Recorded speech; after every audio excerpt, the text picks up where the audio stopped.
Keputusan yang baik selalu datang dari sebuah pengalaman yang berharga. Pengalaman karirnya yang telah bertaraf nasional membuat Ketua Korwil Ikatan Alumni Universitas Hasanuddin Sulawesi Barat ini mencetuskan ide Tomalakbi sebagai budaya kerja aparatur sipil negara lingkup pemerintah Provinsi Sulawesi Barat. Civil Service College di Singapura, bahkan juga di Australia. Nah, pengalaman-pengalaman ini menginspirasi banyak hal yang terus terang kalau saya ingin tancapkan di Sulbar, ini bisa speednya tinggi. Tetapi kita harus juga melakukan apa yang disebut dengan adaptasi lingkungan.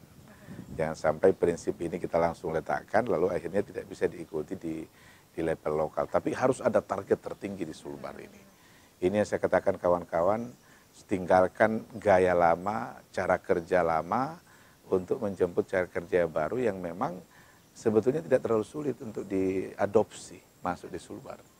Ya, kita model aja misalnya bagaimana sih layanan publik ya terbaik untuk di kesehatan, pendidikan, di pelabuhan. Ini seharusnya sudah terbaik harusnya kita lakukan di Sulbar karena unit-unit kita tidak terlalu banyak. Misalnya jumlah sekolah SMA, SMK, SLB itu kan cuma 147. Seharusnya kita punya target pada tahun 2020 misalnya setengah dari 147 itu sudah harus levelnya berada pada level madya, tata kelola yang baik untuk sekolah. Tidak ada lagi keluhan ada guru yang tidak berkualitas, tidak ada lagi keluhan bahwa ada puskesmas yang akhirnya hanya ada satu dokter dan pelayanan publiknya itu tersendat-sendat. Tidak ada lagi pelabuhan yang cara operasinya itu sangat lambat. Nah ini kan seharusnya bisa dicapai.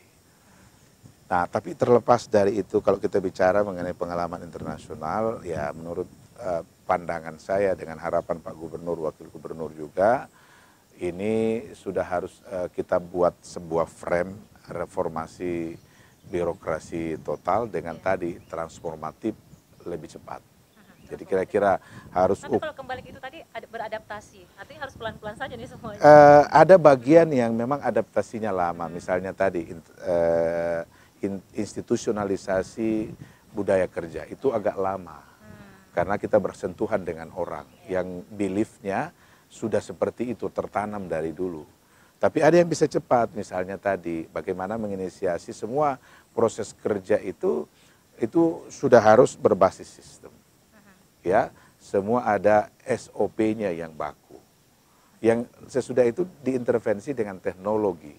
Ya, penggunaan teknologi yang semakin murah dan semakin mudah untuk kita injeksi ke dalam pemerintahan itu. Misalnya ya pengurusan administratif saja izin-izin itu kan tidak butuh lagi hari, itu butuh jam atau bahkan menit. Belum lagi kalau berhubungan dengan pihak lain. Seharusnya kan rapat-rapat koordinasi itu sudah semakin kurang. Kita gantikan dia dengan penggunaan IT, bagaimana konferensi jarak jauh misalnya, video call dan segala macam yang akhirnya kita harusnya masifkan di pemerintahan ini. Kembali ke tanah kelahiran, mengabdi untuk Sulawesi Barat, mewujudkan harapan agar Sulawesi Barat maju dan melakbi.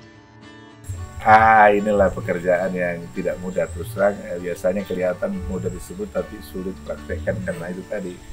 Biasanya tanggung jawab itu kan selalu kita katakan berbeda ya, antara menempatkan keluarga menjadi salah satu bagian yang harus diperjuangkan juga keharmonisannya, kesuksesan anak-anak dan juga bahkan perencanaan anak-anak ke depan, karirnya, sekolahnya dan segala macam. Di sisi lain pencapaian target-target tanggung jawab sebagai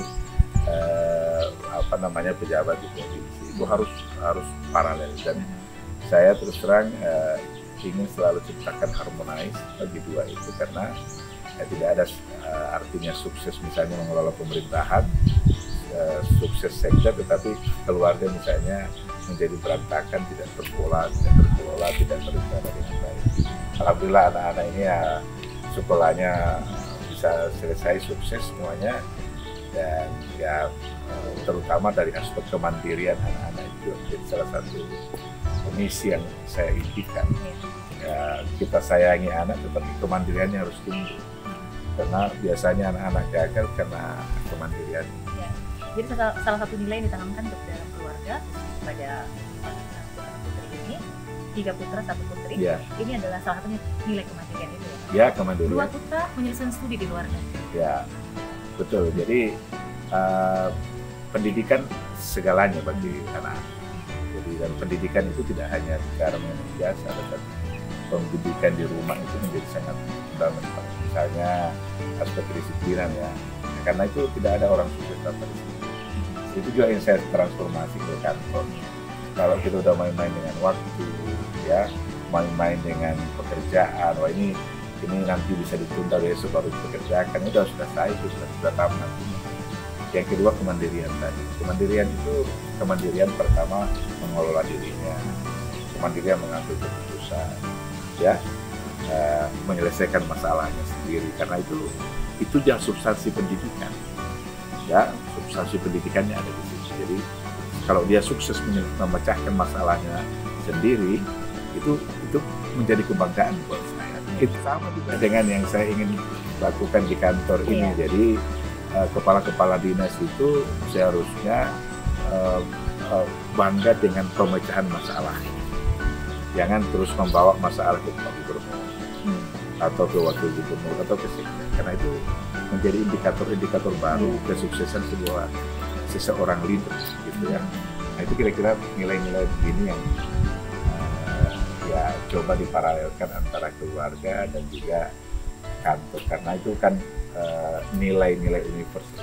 Oke. Ya. Baik, terima kasih Pak Sekro. Terima kasih. Dan saudara, hampir 1 jam kita telah mengikuti aktivitas Bapak Sekretaris Daerah Provinsi Sulawesi Barat hari ini. Banyak nilai yang bisa kita dapat dari perbincangan ini. Pastinya apapun yang dilakukan semuanya untuk Sulawesi Barat maju dan malaki. Visi kehidupan bagian dari impian yang indah, dan masa depan hanya milik mereka yang punya visi. Sebab di balik itu ada energi motivasi yang besar. Berhikmatlah dan jadikan kerja sebagai ibadah.